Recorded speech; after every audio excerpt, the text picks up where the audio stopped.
Hi there, it's Laura here from makingcardsisun.com and welcome to another card making video tutorial. It's been a long time since I uploaded a video, so I'm really happy and excited to be back.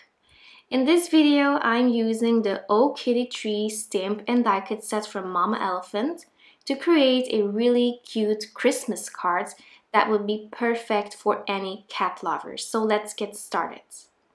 I'm starting out by stamping the kitty tree on some Simon Says Stamp ultra heavyweight white cardstock with Memento Tuxedo black ink. This is my favorite cardstock to use with Copic markers.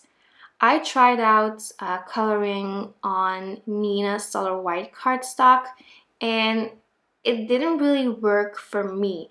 It does work for smaller images, but whenever I color larger images, I like to use this Simon Says Stamp Ultra Heavyweight White cardstock.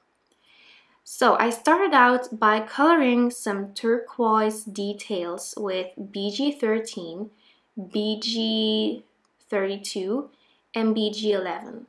But I'll actually be replacing this color later in the video, and I'll be showing you how to do that very soon.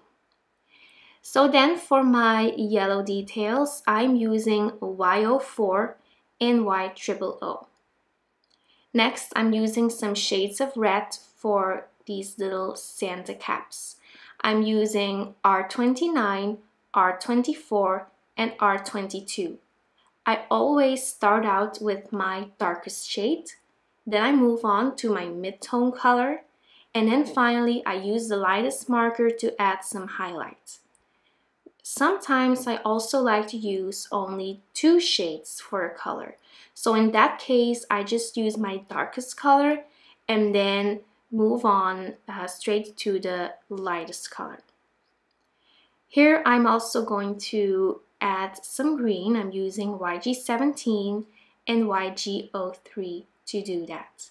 So when I actually die cut this shape, I decided I wanted to stick to the traditional Christmas color scheme. So that's why I'll be switching up this turquoise later in the video, and I'll actually be replacing it with red and green. After coloring these ornaments and all of those little details, it's time to start coloring the kitties.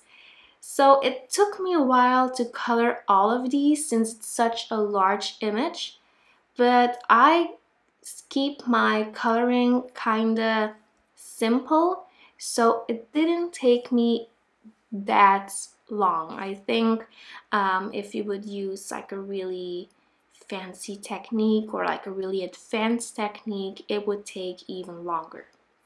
So for this dark gray kitty, I used N6 and N4 for those little details, and then for the rest of the fur, I'm using N3, N2, and N1. And then notice that I always use the darker shade to add some of those details or to add little stripes, like I'll be doing for my red cats. So for the red cats, I'm using YR27, YR24, and YR21. So of course I had to color some red cats because these are my favorites in real life as well. I just love red cats, especially if they have green eyes. They're just so beautiful. So after coloring the fur with these 3 shades, I'm actually going to go back to that YR27 just to add some stripes or spots here and there to make each cat unique. Next, I'm coloring some brown cats with E57, E55, and E53. And I'm also going back in with my darkest shade just to add some stripes here and there. I think it really adds a little extra something to these cats, and it's also a really fun detail, and it's a fun way to make each cat unique because the possibilities are endless. Next, I'm going to color a lighter gray cat. So for these, I'm using N2, N1, and N0. And I really loved coloring that little butt over there. I think it's just so funny, and it's really adorable as well. Finally, I'm coloring some darker gray cats using N8, N6, and N4. So, and as you can see, I actually also colored some gray spots on that light gray cat over there. So I colored like a spot around the eyes. And I think that's just a really fun detail. After coloring all of my cats, I'm going to use the coordinating die to cut out this image. I'm using my Spellbinders Platinum 6 die cutting machine, and I use some washi tape just to temporarily hold that down while I run it through my Big Shot machine. So when I saw this finished design, I thought that I just, I wanted to switch up the color scheme a little bit. I wanted to stick to a traditional red, green, yellow, or gold color scheme. So I simply took my darkest shades of red and covered up the turquoise. So I'm using R37 and R29. Then I'm covering up the yellow with YG25 and YG03. When you do this, you have to make sure that you're using darker markers than the color that you're covering up. So you wouldn't be able to like cover up a dark purple with light yellow, but you would be able to cover up a light yellow with a dark purple. So, I think that's pretty obvious. So, but just give it a go and see if it works for you. This really turned out great because I don't think anyone can tell that it was supposed to be turquoise or yellow. So yeah, just a little trick that I wanted to share with you.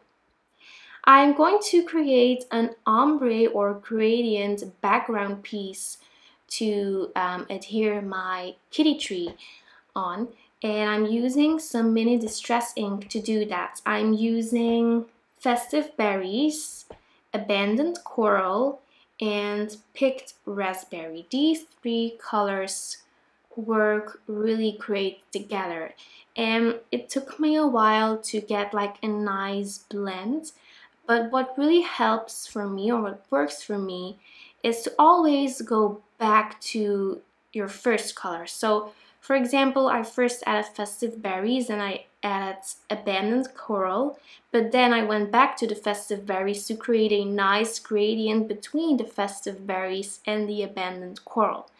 And then when you're going to apply the Picked Raspberry, you have to go back to Abandoned Coral to create a nice blend between the pink and the orange. So just go back and forth between your colors, keep blending until you're happy with your finished result. So I let that dry for a while before heat embossing my sentiment, because if you're not going to wait until it's dry, then your embossing powder will stick everywhere. Also make sure to prep your cardstock to remove any static cling from your cardstock. So in this case, I'm using some regular kitchen flour and I'm applying that with a paintbrush, but you can also use a powder tool or an embossing buddy that works perfectly fine as well. So then I stamped my sentiment with VersaMark ink and I'm sprinkling on my favorite opaque bright white embossing powder from Wow, and then I'm heat setting it with my heat tool. So I just really love that gradient. It's a really gorgeous color combo. It's actually a combo that I saw on Pinterest and I decided to give it a go. Here I am trimming down my piece a little bit to 5 1/4 of an inch by 4 inch so that I can adhere it to a standard size white note card. And I want to have a white little edge visible just to have some more contrast between the background and the actual note cards. I'm adhering my kitty tree with some foam adhesive to this piece, and then it's time to add some finishing details and to really finish off this card. I'm using a Spectrum Noir clear sparkle pen to add some sparkle to the Santa caps, to the scarves and the little stars and Christmas ornaments. Also going to add a coat of Tonic crystal glaze to add a little bit of extra dimension and shine to these images. And finally, I'm adding some Tonic Nuvo drops. I'm using the White Blizzard and the Honey Gold Nuvo drops, and I think that these are just perfect for any Christmas card since they are just so festive and so sparkly. So that's it for now. Thank you so much for stopping by. Make sure to subscribe to my channel for regular updates, and I will see you very soon. Bye bye.